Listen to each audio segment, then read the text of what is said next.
తెలంగాణలో ఓ రెండు కొత్త పార్టీలు వచ్చినాయి. ఏందది? ఓ టీఆర్ఎస్ పార్టీ కవితమ్మ, రెండోది టీఆర్పీ పార్టీ మన మల్లయ్య. ఇద్దరు పార్టీలే అనుకున్నాం. ఇప్పుడు మూడో పార్టీ కూడా వచ్చింది. దాని పేరే భజన జనతా పార్టీ. బీజేపీ కాదు, భజన జనతా పార్టీ. ఆ పార్టీ ఏమంటుంది? హైదరాబాద్ని పలకడం లేదు, భాగ్యనగరి అని పిలుస్తూ ఉంది. వీళ్ళు పేర్లు మార్చడం తప్ప బీజేపీ చేసింది ఏందబ్బా? బీజేపీ నేను ఒకటి చెప్పుకున్నా, నీట్ పేపర్ లీక్ అయింది కదా. బీజేపీ ఏం చేసింది? అయోధ్యలో 200 కోట్ల రూపాయలు మాయమైనాయి. అయోధ్యలో 200 కోట్ల రూపాయలు, ఏవైతే 200 కోట్ల విరాళాల రూపాయలు ఈరోజు మొత్తం లేకుండా పోయింది. ఎవరో దొబ్బేసిండు. అక్కడ కూడా ముస్లింలు ఏమైనా పనిచేస్తూ ఉన్నారా?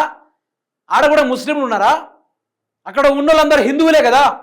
మళ్ళా 200 కోట్ల రూపాయలు దొబ్బింది నరేంద్ర మోడీ గారా, లేకుంటే అమిత్ షా గారా, లేకుంటే అమిత్ షా నరేంద్ర మోడీకి సంబంధించిన బినామీ గాళ్ళ? ఎవరు దొబ్బిరా 200 కోట్ల రూపాయలు? ఈ భారతదేశాన్ని మొత్తం మతం ముసుగులో ముంచేస్తూ యువతని రోడ్ల మీద గుంజుకుంటూ ఈరోజు మద్యానికి, ఈరోజు గంజాయికి, ఈరోజు మానాలు భంగాలు, ఈరోజు అత్యాచారాలకు పాల్పడేలా చేసింది ఇదే సనాతన ధర్మాన్ని ప్రొటెక్ట్ చేస్తున్నా అనే పేరుతోటి కొనసాగుతున్న భజన జనతా పార్టీ. ఈరోజు భజన జనతా పార్టీ తెలంగాణ రాష్ట్రంలో మెల్లగా మొక్కలెక్క చిగురుస్తూ ఉంది. మొక్కై వానంది మానై వంగుతుందా అని చెప్పేసి ఆ గతంలో పెద్దలు చెప్పిన మాటలు మనకు కనబడతా ఉన్నాయి. మొక్క కాదు, అసలు ఈ గింజనే లేకుండా చేయాలి. బీజేపీ గింజ లేకుండా చేయాలి. తెలంగాణ రాష్ట్రంలో బండి భగీరథ విషయంలో బీజేపీ నో రెస్పాన్స్, నీట్ లీకుల పేపర్ విషయంలో BJP no response, Ayodhya Rama మందిరంలో 200 కోట్ల రూపాయల విరాళాల పైన బీజేపీ నో రెస్పాన్స్, యూరియా రావడం లేదు నో రెస్పాన్స్, రైతుల రోడ్డు మీద ధర్నాలు చేస్తా ఉన్నారు బీజేపీ నో రెస్పాన్స్. ఎక్కడ చూసినా కూడా బీజేపీ లేదు. వరదల్లో మునిగిపోయినా బీజేపీ రాదు, ప్రజలు చచ్చిపోతున్నా బీజేపీ రాదు. ఏమంటాడు బయటకు వచ్చి? మన మతం గొప్పది, మతాన్ని కాపాడుకుందాం, మతాన్ని రక్షించుకుందాం అంటాడు.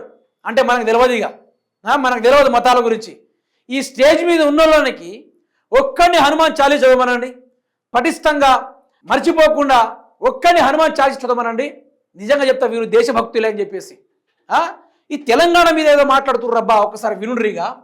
బెంగాల్ లెక్క తెలంగాణలోనూ గెలుద్దాం, దా దా మీరు రండి, మీకు ఓట్లేద్దామని చూస్తున్నారు తెలంగాణ రాష్ట్ర ప్రభుత్వం. రండి, మీకు గుద్దితే బ్యాలెట్లు బలుగుతాయో లేకుంటే గుండె బలుగుతుందో అని చెప్పేసి ప్రజలు ఎదురు చూస్తూ ఉన్నారు. రండి, మీరైతే తెలంగాణలో వచ్చి పోటీ అయితే చేయురు జరా. ఇక్కడి ప్రజలు కళలు ఇంకా సాకారం కాలేదు. నితిన్ నబీన్ అంటే వాళ్ళ కళల్ని వీళ్ళు దొప్పుకునే ప్లాన్లు, వాళ్ళ భూముల్ని దోచుకుని వాళ్ళని మొత్తం ముంచి మీ మెడలో కాషాయం చెండేస్తున్నా, ఇది ఉన్నన్ని రోజులు నోరిప్పకూడదని చెప్పేసి వాళ్ళు నోరులో ముగిస్తారు. అంతేనా? తెలంగాణ కళలు సాకారం కాలేదట. మరి 12 ఏళ్ళ నుంచి మీరే కదా అధికారంలో ఉంది. బొంగు మీరు చేసింది ఏంది? మరి రాష్ట్రానికి మీరు తెచ్చింది ఏంది? మరి ఒక్కడే చూపెట్టగలరా? ఒక్కటి ఏం తీసుకొచ్చారో చూపెట్టండి. నేను చెప్తున్నా కదా, ఇదే ఆర్జీటీవీ చిటికేసి మరి సవాలు ఇస్తుతా ఉన్న మీ నియోజకవర్గాల దిగుతా.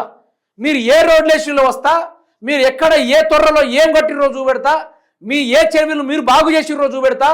మీరు కేంద్ర మంత్రులై ఉండి బొగ్గులు మింగిందే కాకుండా పొగల మాటలు కాకుతా ఉన్నారు. చూద్దాం రండిగా. ఏమంటాడు? అవినీతి కుటుంబ పాలన రాష్ట్ర అభివృద్ధిని అడ్డుకుంటున్నాయట. అవినీతి అబ్బో అంటే ఇక్కడ మీకు అర్థమవుతుందా? అవినీతి కుటుంబ పాలన ఎవరిని అంటున్నారు? బీఆర్ఎస్ పార్టీని అంటున్నారు. రాష్ట్ర అభివృద్ధిని అడ్డుకుంటున్నారు అంటే రేవంత్ రెడ్డిని ఎప్పుడైనా అంటే కేసీఆర్ అంత మొగోళ్ళు గారా మీరు? ఆయన ఓడిపోయి ఫామ్ హౌస్ ఉన్నాడు కదా, ఆయన అడ్డుపడేంది? ఒక్కటి ఇక్కడ మనం గమనించాల్సింది, కేసీఆర్ ఓడిపోయి ఫామ్ హౌస్ ఉన్నాడు, బీఆర్ఎస్ పార్టీ ఓడిపోయి గ్రౌండ్లో ఉంది. అభివృద్ధి చేయడానికి వాళ్ళెందుకు అడ్డు? అంటే భయం అనిపిస్తుందా? దడుస్తుందా? కాళ్ళు వణుకుతున్నాయా? వెన్నుపూస బెదురుతుందా? ఏమవుతుంది? ఈరోజు కేంద్ర ప్రభుత్వం కదా మీది. గల్లీ పడుతుని భయపడుతున్నారు. మీరు భయపడద్దు కదా, కొట్టడాలి కదా. ఏ అంత దమ్ము లేదా? కేసీఆర్ అంతా మగోళ్ళు కాదా అని చెప్పేసి నేటిజన్లు అడుగుతూ ఉన్నారు.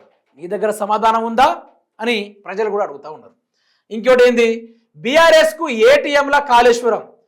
ఇట్లాంటి ఈ బొంగులో మాటలు మాట్లాడితేనే యావత్ తెలంగాణ రాష్ట్ర ప్రభుత్వం చెప్పుతోటి ముందు నిలబడుతుంది. ఏ గుర్తయ్యా మీద అంటే చెప్పు గుర్తు అంటారు ముందుకు వచ్చి. మీరు ఊర్లలోకి వస్తారు ఓట్ల కోసం, అప్పుడు ఏ గుర్తయ్యా మాదంటే చెప్పు గుర్తు అంటారు, పువ్వు గుర్తు అన్నారు. నేను ఏమంటున్నా అంటే కాళేశ్వరం ఏటీఎంలో మారిందంటే నువ్వు ఇచ్చిన డబ్బు, నువ్వు ఇచ్చినవా? నీ రాష్ట్రం ఇచ్చిందా? కాళేశ్వరం ₹1 కేంద్ర సహాయం లేకుండా కట్టిన మొగోడు కేసీఆర్ అని తెలంగాణ రాష్ట్ర రైతాంగం నమ్ముతుంది. బొంగు మీ మాటలు ఎవడు నమ్ముతాడు?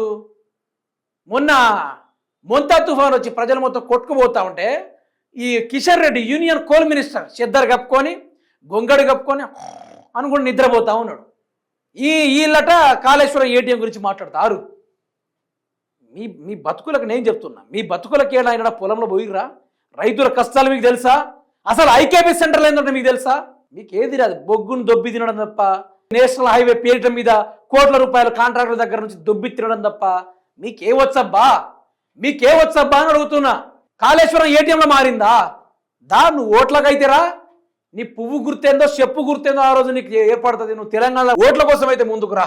ఈ రోజు నీకు అధికారం ఉందని ప్రశ్నించేటోళ్ళని ఏమైనా చేసుకోవచ్చు. బట్ తెలంగాణ గుండెల్లో ఉన్న ఆ యొక్క ప్రాంతీయవాదితనాన్ని నువ్వు ఎప్పటికీ పోగొట్టలేవు, గుర్తుపెట్టుకోవాలి. అవినీతిని కప్పిపుచ్చుతున్న కాంగ్రెస్, భాగ్యనగరం భవిష్యత్తు మార్చేది బీజేపీయే. ఈ మొహాలకు హైదరాబాద్ ఇంత బ్రాండింగ్ పేరుది, ట్రెండింగ్ పేరుది. భాగ్యనగర్ అనేవాడు చదువుకున్నాడు అంటాడా? ఎవడు కూడా అనడు. చదువు రానోడే ఆ మాట అంటాడు. మీరు గుర్తుపెట్టుకోండి. చదువు రానోడు, తంబుగాడు అట్లాంటి వాడు ఉంటే హైదరాబాద్ని భాగ్యనగరం అంటాడు. చదువుకున్నోడు అయితే అసెంబ్లీ సాక్షిగా బల్ల గుద్ది ఏమన్నాడు తెలుసా?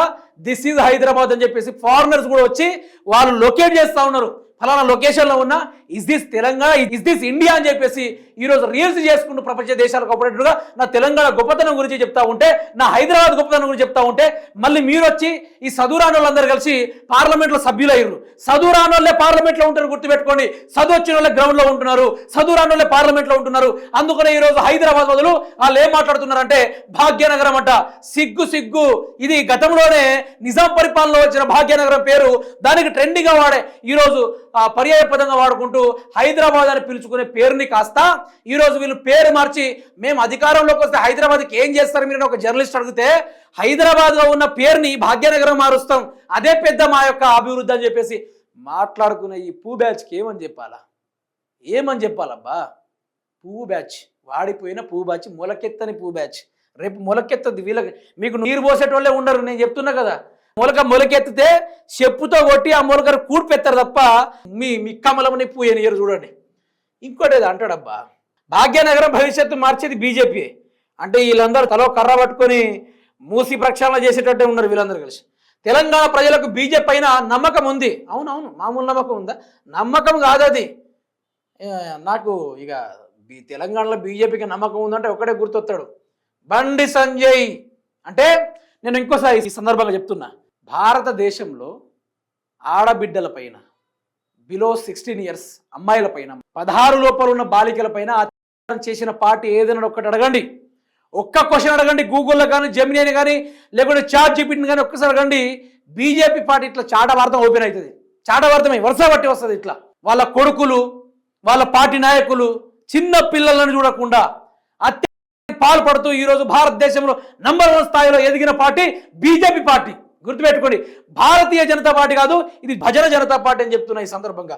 అందుకనే ఏమంటాడంటే తెలంగాణ ప్రజలకు బీజేపీ పై నమ్మకం ఉందట. తెలంగాణ రాష్ట్ర ప్రజలకు బీజేపీ పైన 1% కూడా నమ్మకం లేదు. రాబోయే రోజుల్లో బీజేపీ రాదు, రానీయం కూడా. ఎందుకంటే మీది అభివృద్ధి నిల్లు, మీరు దోచుకునేదే ఫుల్లు. అభివృద్ధి నిల్లు, గల్లీలో జై శ్రీరామ్ నారా లగాయించుడే ఫుల్ అయిపోయింది కదా. నాకు తెలియదు అది మీ వ్యవహారం. ఆ నమ్మకాన్ని పార్టీ బూత్ అధ్యక్షులు ముందుకు తీసుకెళ్లాలని పిలుపు. నేను అదే అంటున్నా, రండి ముందుకు తీసుకెళ్తారా లేకుంటే ప్రజలు మిమ్మల్ని వెనక్కు గుంజుతారా? మీరు వస్తేనే కదా తెలిసేది. స్టేజ్ మీద ఎక్కి ఒకడు సప్పట్లు కొట్టుడు, ఒక షెయి చూపెట్టుడు, ఇది చూస్తే రాదు బీజేపీ. కానీ 9 బీజేపీ జిల్లాల కార్యాలయాల ప్రారంభం, కులపిచ్చి రాజకీయాలు బంద్ చేయాలని బీజేపీ రాష్ట్ర నేతలకు వార్నింగ్. అయితే ఇందులో కులపిచ్చి నాయకులు కొందరు ఉన్నారని చెప్పేసి ఉంది కదా. కులపిచ్చి రాజకీయాలు బండి సంజయ్ లేడా? మాదిగ జాతికి సంబంధించిన వాళ్ళట గుడిలోకి రావద్దట. ఇది బండి సంజయ్ గారు నిబంధనలు పెట్టాడు. ఇట్లాంటి వాళ్ళ అబ్బా, ఇట్లాంటి వాళ్ళ హిందూ ధర్మం ఇదే చెప్తుందా? హైందవ ధర్మం ఇదే నేర్పుతుందా? పురాణాలు ఇదే చెప్తున్నాయా? ఇతిహాసాలు ఇవే నేర్పుతున్నాయా? శివ పురాణం ఇదే చెప్తుందా? నేను ఇన్ని పుస్తకాల గురించి చెప్పినా కదా, వీళ్ళని చెప్పమన్నాడు ఆ పుస్తకాల పేర్లు. ఒక్కసారి గ్రంథాల పేర్లు చెప్పమనండి. భగవద్గీత వీళ్ళకి మొదటి పర్యాయం ఏందో తెలుసా? వీళ్ళకి ఒక్కటి కూడా రాదు. వీళ్ళకి ఏది కాదు. వీళ్ళట సనాతన ధర్మాన్ని కాపాడేటోళ్ళట. ఇక సనాతన ధర్మాన్ని ఎవడు కాపాడాలి? వీళ్ళే కాపాడుతున్నారు. మతం గుమ్మం లోపలే ఉండాలి, బయటికి వస్తే రాజకీయాలు చేయాలి. అది మగోడి లక్ష్యం అని చెప్పేసి మా కేసీఆర్ గారు ఎప్పుడూ చెప్పారు. మా తెలంగాణ రాష్ట్ర తొలి ముఖ్యమంత్రి కేసీఆర్ గారు ఎప్పుడో చెప్పారు, మీ లెక్క భాగ్యనగరం మారుస్తాం, హైదరాబాద్ని పేరు తీస్తాం అన్నా, సోమవారం వచ్చిందన్నా అని పంది లెక్క ఒర్రె కథలు ఎందుకు మనకు? అభివృద్ధి చేయాలి. ఏం చేయాలి? అభివృద్ధి చేయాలి. కొడుకుని చక్కగా చూసుకున్నాడు, రాష్ట్రాన్ని చక్కగా సరిదిద్దుతాడట. గిట్లాంటి చరిత్రల గురించి మాట్లాడితే మా తెలంగాణ యాడికంటే ఆడికి తెగేస్తుంది. అందులోనే బీజేపీ రాబోయే రోజుల్లో అధికారంలోకి వస్తుందా రాదా, మీ కామెంట్ బాక్స్ మీకోసమే ఖాళీ ఉంది. దయచేసి మీ యొక్క అభిప్రాయాన్ని కామెంట్ రూపంలో తెలపండి.